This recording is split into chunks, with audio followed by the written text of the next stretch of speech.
Welcome to Pro-Patch, the premier asphalt patching machine capable of efficiently making permanent asphalt repairs under most weather conditions.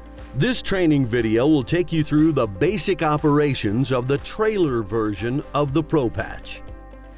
Pro-Patch comes mounted on a trailer or on a truck chassis. Units are heated from LP, CNG gas, diesel, or electric. For our training, we will demonstrate using the LP version, the most commonly used trailer system. Every unit and situation can be different. Also, weather and temperature conditions may affect best practices. Additionally, local laws and regulations can vary. Please consult your manual if you have any questions or contact our help desk. When hooking up the trailer to the towing vehicle, lock the pintle hitch. Then raise and position the tongue jack horizontally.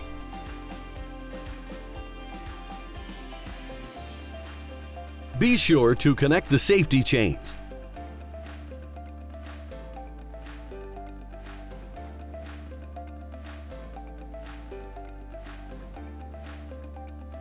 And plug the trailer pigtail to the tow vehicle.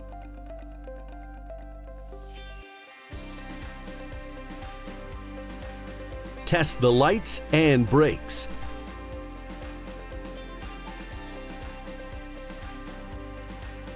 Check the tire pressure.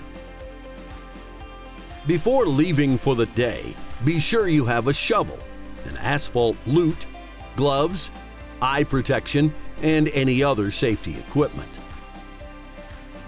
Next, be sure there is plenty of fuel for the auxiliary engine located on the curb side. Then check that there is enough gasoline and water in the compactor plate. The Pro-Patch has a 10-gallon water tank that is used to refill the compactor plate. Double check to be sure it is filled. Be sure to top off the releasing agent tank. And be sure the road oil tank is filled. Next, be sure the LP gas tank is filled. If this is a new tank, be sure the propane supplier has purged the tank. It is essential to be sure to turn off the LP gas bottle anytime the trailer is parked inside. Start the auxiliary engine by turning the key to the right to the glow plug position. Wait for the glow plug lamp to turn off. After the lamp turns off, turn the ignition key to the right to start the engine. When the engine turns on, let go of the key. Next are the steps describing how to preheat the hopper. Season the hopper with releasing agent, then load the hopper with asphalt. Before loading the asphalt, preheat the hopper to 250 degrees. To adjust the temperature, on the control panel, turn the master switch to the on position. You will hear a click on the exhaust flute. Inside the control panel, there is a thermostat for asphalt hopper panel that is blue and yellow and has a digital readout. On the readout, SP stands for set point. The number after the set point will set the desired temperature of the hopper. Press the E button one time. You will see a black blinking cursor. You can now use the up and down arrows to adjust to the desired temperature. After you get to the correct temperature, to save the setting, you must press the E button to save. Press the X button to exit. Pressing E 3 times in a row will turn off the thermostat. If this happens, cycle the power switch to turn it back on. It is now time to light the burners.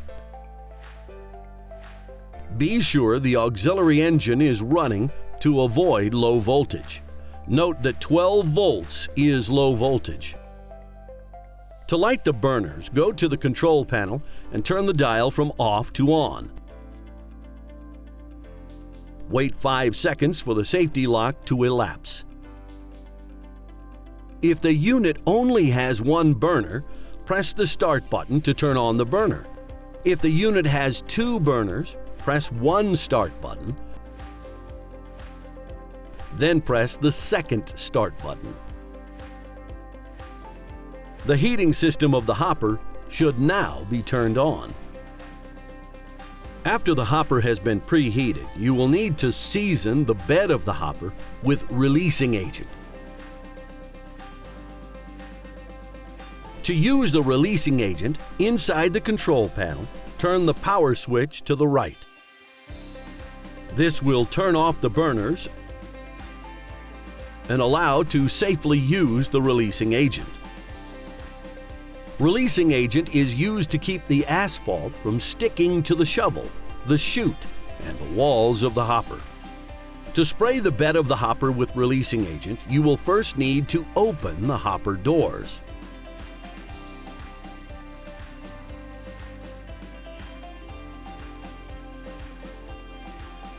To do this, pull up on the lever labeled Doors. When opening, be sure the doors are fully open. Use the spray wand on the work deck to spray a thin mist on the walls of the hopper and the auger. After spraying, keep the doors open until the hopper is filled with asphalt. You can now fill the hopper with asphalt. When filling, be sure not to overfill the hopper, where the doors will not close. After the hopper is filled with asphalt, close the doors to the hopper. Close the doors by pushing down on the doors lever. When closing the hopper doors, be sure the rain cap door closes last and fits over the other door. At this point, if you need to continue heating the hopper, turn the power switch dial back to the on position to reignite the burners. The asphalt now needs to be safely settled under the screw conveyor. Too much pressure on top of the conveyor without support from underneath can damage the screw conveyor while in transit. To do this, pull up on the conveyor handle to turn on the conveyor until the first bit of asphalt drops down. Immediately go to the neutral position to stop the rotation. Then push down on the conveyor handle to reverse the conveyor for one rotation only. After you do this, the asphalt should be underneath the screw conveyor and will support the weight during transport. When you arrive on location, activate all the safety lighting. Position the trailer and put out the safety cones.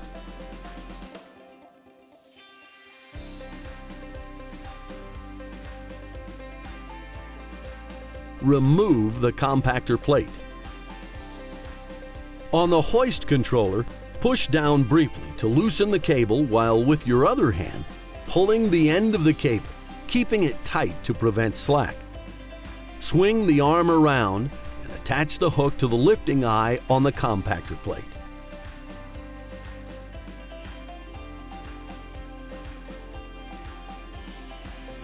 Remove the hairpin and slide out the travel bar.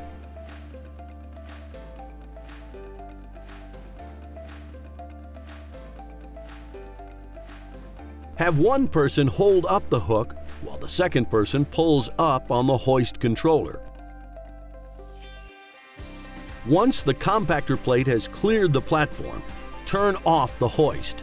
Now you can swing the compactor to the side. Now, push down on the hoist controller to set the compactor on the ground.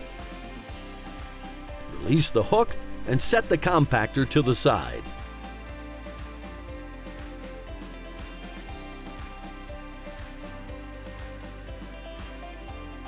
Remove the jackhammer and connect it to the tool hoses.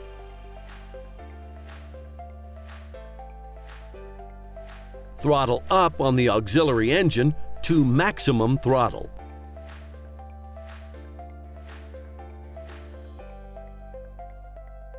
For best results, use the cutter to create a clean edge.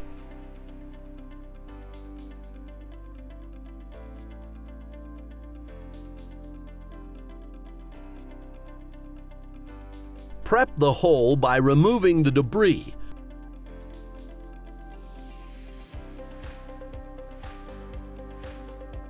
Sweep the edges of the hole to allow the tack to seal the repair.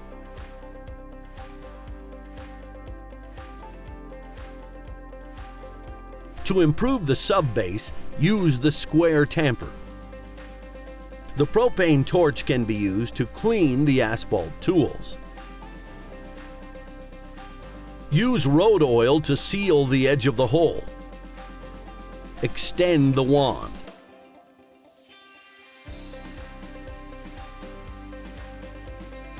Turn on the road oil lever by pulling up.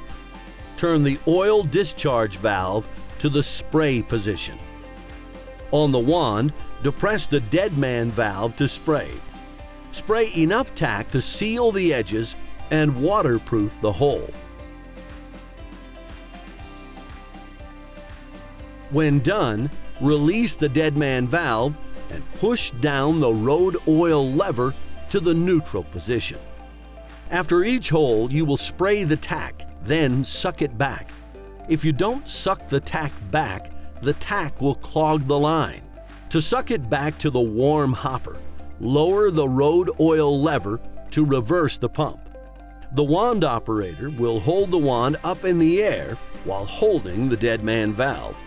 Hold for 5 to 6 seconds. Put the lever back to the neutral position. Return the wand either in its storage place or on the spray wand rack on the side of the truck. After sucking the road oil back into the tank, turn the oil discharge valve to the circulate position. You are now ready to dispense asphalt into the hole. First, spray a light mist of releasing agent on the chute. This wand is located at the back of the truck. Position the chute. Pull up on the conveyor handle to dispense an adequate amount of asphalt. Once all the asphalt has been dispensed into the hole, lower the handle to the neutral position to stop dispensing. Use the lute to spread the asphalt evenly. Minimize the handling of the asphalt to prevent the larger stones from rising to the top. On occasion, while the conveyor is turning, asphalt may not come out. This can be caused by bridging. The agitator is located above the screw conveyor and is used to knock down any bridging. The agitator is not meant to mix the asphalt. The agitator is only designed to bump the asphalt. Do not rotate the agitator more than a quarter turn in each direction. Before activating the agitator, be sure the screw conveyor is turned off. To activate the agitator, pull up on lever labeled agitator. If the asphalt is packed, you may need to go forward, then reverse a couple times to break it up. Use the compactor plate to compact the asphalt. Be sure water is dripping from the manifold while compacting. When finished, be sure to turn the water supply off. After you are done with the repair, you will need to load the compactor back on the platform. Turn off the fuel valve to prolong the life of the engine. Bring the compactor underneath the winch. Push down on the hoist controller to lower the cable while pulling down on the cable to maintain tension. Attach the hook to the lifting eye. While one person pulls up on the hoist controller, the second person will guide the compactor as it rises to the platform. Once above the platform, lower the hoist by pushing down on the controller to the compactor is now sitting on the platform.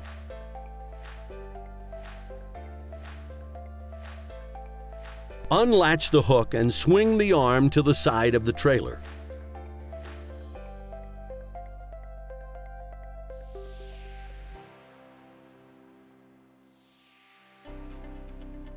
Pull up on the hoist controller to tighten the cable to keep the arm from swinging. Replace the travel bar and insert the hairpin to secure.